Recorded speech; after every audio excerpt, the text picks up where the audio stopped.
Bonjour à tous, merci de nous retrouver pour ce nouveau magazine de TLM dédié à votre santé. Ce mois-ci, nous vous emmenons découvrir un service tout particulier au sein des Hospices civils de Lyon, le centre Pierre Colson, qui est le nouveau service de prise en charge des grands brûlés à Lyon. Bonjour professeur Fabienne Braille. Alors pour commencer par situer notre sujet, qu'appelle-t-on un grand brûlé et quels sont les critères? Pour nous les soignants, la brûlure devient grave à partir du moment où le risque vital est engagé ou les cas où on va avoir un risque fonctionnel important ou un risque esthétique important. Et ça va dépendre, cela, à la fois de la surface brûlée, de la profondeur des brûlures et également du contexte général qui peut être lié à des pathologies associées ou au contexte des brûlures, par exemple des brûlures en lieu clos qui vont pouvoir donner des brûlures respiratoires. Le centre de traitement des brûlés a été ouvert en juin 2017. Il est un des plus gros au niveau européen et un centre de référence national. Quelle en est sa capacité d'accueil et ses particularités ? Ce service résulte de la fusion des deux centres de brûlés historiques de Lyon, l'hôpital Saint-Luc et celui de l'hôpital Grange-Blanche. C'est une très grosse équipe puisqu'il y a plus de 150 personnes qui travaillent dans ce service. La capacité d'accueil est de 30 lits, donc 10 lits de réanimation, 10 lits de soins continus, dont 6 lits pour enfants, avant secteur mère-enfant, et 10 lits de chirurgie destinés aux petits brûlés. Les spécificités du centre sont la proximité avec un laboratoire des substituts cutanés qui permet d'obtenir à la fois de la peau de donneur, des cultures d'épiderme et des dermes artificiels, la proximité de l'hôpital pédiatrique en cas de brûlure grave chez un enfant qui permet une bonne collaboration, et également la proximité du Trauma Center qui doit ouvrir en 2018 et qui lui permet d'organiser une prise en charge globale de patients qui peuvent être à la fois brûlés mais polytraumatisés ou avoir besoin du caisson hyperbare et de choses comme ça. Sur le plan qualitatif et quantitatif, quelle est votre patientèle? Comment se répartit la proportion des urgences et des interventions programmées? Alors ce centre est dédié à l'activité urgence, c'est-à-dire aux brûlés et aux brûlures qui viennent de survenir ou qui ne sont pas cicatrisées. On peut avoir par exemple des mutations venant de l'étranger ou d'hôpitaux périphériques dont la prise en charge n'a pas pu être complétée. Mais a priori, on ne reçoit pas de chirurgie réglée dans ce centre, à part pour la chirurgie réparatrice des enfants. On l'a bien compris, la surface de la brûlure définit la gravité médicale et le pronostic vital, et sa profondeur en fait le pronostic esthétique et fonctionnel. La prise en charge des grands brûlés requiert donc un travail d'équipe aux multiples compétences, puisqu'ici, on va des consultations d'urgence 24 heures sur 24 jusqu'à la greffe de peau et la rééducation. Alors bonjour Dr Bertin Magui, quelle est la diversité des cas de brûlure que vous recevez ici ? Alors, la majorité des patients que nous prenons en charge sont victimes de brûlures thermiques, donc brûlures par soit le feu, les flammes, soit par un liquide chaud. Le cas particulier des liquides chauds, c'est que pour les 20% pédiatriques enfants que nous recevons dans le service, ce sont quasiment tous des brûlures par liquide chaud. Ensuite, pour les patients adultes, ce sont principalement des brûlures thermiques, mais là par les flammes, pour moitié des accidents des loisirs et pour moitié des accidents du travail. Et puis, il y a un certain nombre de cas, notamment pour les brûlés les plus graves, qui sont des tentatives de suicide par le feu. Il y a également un recrutement de l'ordre de 10%, un peu moins de 10%, représenté par les accidents dus à l'électricité. Et puis, il y a une petite niche marginale d'accidents provoqués par les produits chimiques et également les gelures, qui peuvent donner des accidents graves, mais qui sont de l'ordre du cas exceptionnel pour nous.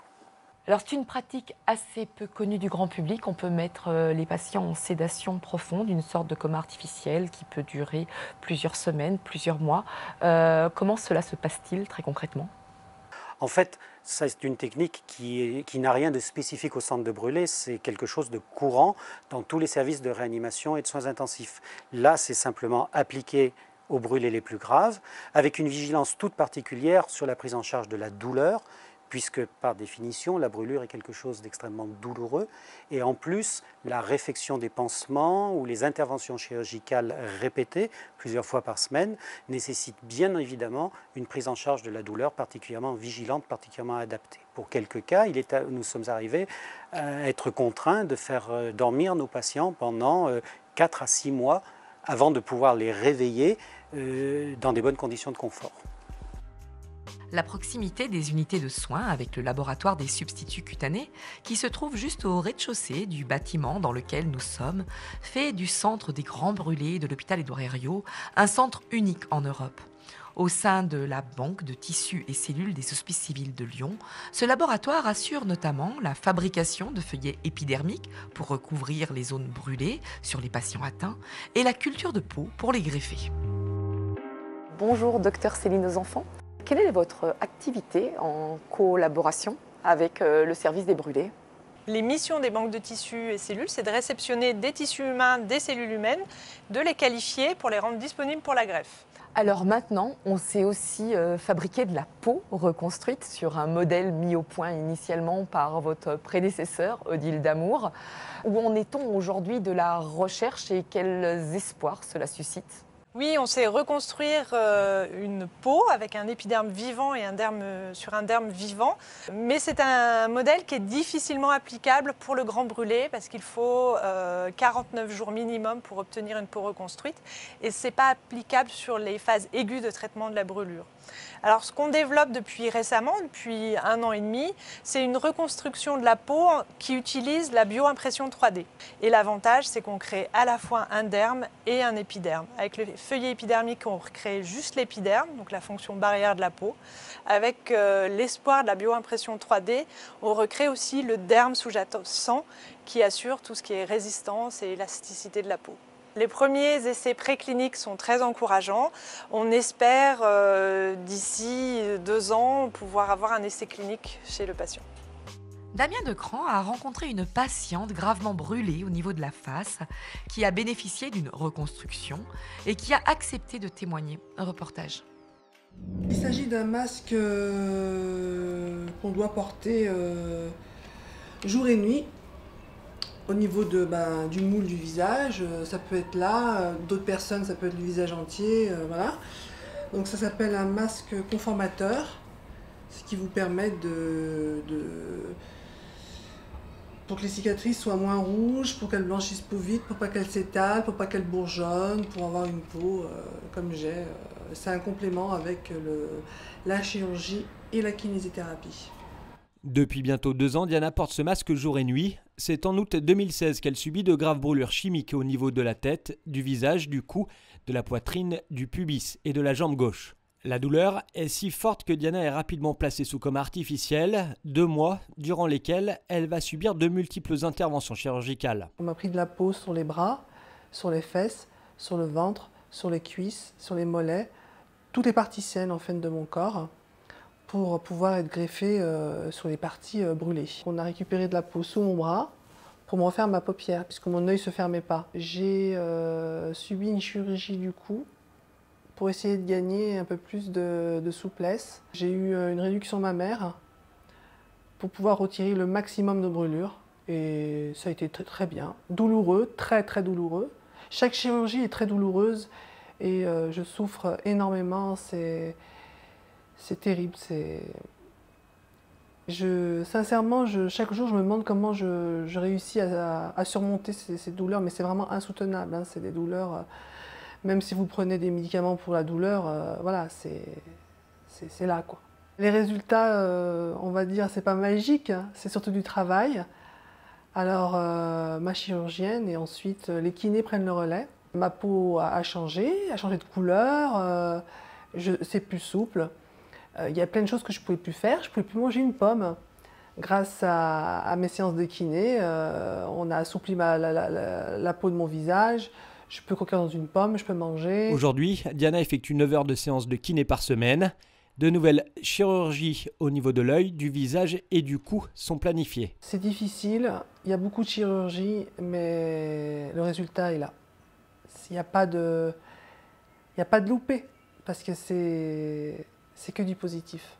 Voilà, je ne suis pas déçue parce que plus les mois passent et plus je change. Et même mes amis, mon entourage, trouvent que j'ai beaucoup changé depuis octobre 2016 jusqu'à aujourd'hui. Sachez qu'entre la biopsie de peau saine sur un patient brûlé grave, c'est-à-dire à plus de 60% de surface corporelle, et la mise en culture, il ne se passe que 2 heures. Et la première greffe de feuillet épidermique peut alors avoir lieu 3 semaines plus tard. Comment voyez-vous l'avenir de votre discipline? On sauve des patients de plus en plus graves, avec des séquelles fonctionnelles de moins en moins importantes, mais malgré tout, le problème des séquelles esthétiques est être au premier plan pour les patients et c'est probablement la prochaine voie de recherche. Alors maintenant, pour terminer, si d'une manière ou d'une autre, la Fondation Hospice Civil de Lyon, à travers les dons et legs qu'elle perçoit, pouvait vous aider, quelles seraient aujourd'hui vos priorités? On est tenu d'évaluer l'efficacité des substituts cutanés lorsqu'on les utilise chez un patient. On a des comptes à rendre au niveau des instances et au niveau ministériel. Et une des choses qui serait importante serait de pouvoir utiliser un logiciel graphique pour évaluer précisément les zones qui sont greffées avec les substituts cutanés, les zones de cicatrisation grâce à ces substituts cutanés et d'établir comme ça, avec une interface graphique, un suivi dans le temps, une sorte de 4e dimension dans le suivi du patient. Notre émission est à présent terminée. Le mois prochain, nous revenons à l'hôpital Édouard Herriot, où nous irons dans un pavillon voisin, où nous serons accueillis par l'équipe du docteur Julien Forestier pour parler d'hépato-gastro-entérologie. D'ici là, nous vous laissons écouter le message de Bruno Lacroix, le président de la Fondation Hospice Civil de Lyon. Les équipes médicales des Hospices Civils de Lyon sont à l'origine de nombreuses découvertes scientifiques, voire de première mondiale, comme dans le domaine du sommeil paradoxal, de la première allogreffe de la main ou de la première transplantation rénale. Ces équipes déploient des programmes de recherche dans tous les domaines médicaux, pour toutes les pathologies, pour tous les âges de la vie. Les équipes ont besoin de maintenir leur expertise au plus haut niveau avec les meilleurs équipements pour le progrès médical. C'est, entre autres, ce que finance la Fondation Hospice Civil de Lyon. Mais celle-ci ne peut rien sans vous. Participez au progrès médical, à la recherche dans nos hôpitaux, sur notre territoire. Faites des dons et legs à la Fondation Hospice Civil de Lyon.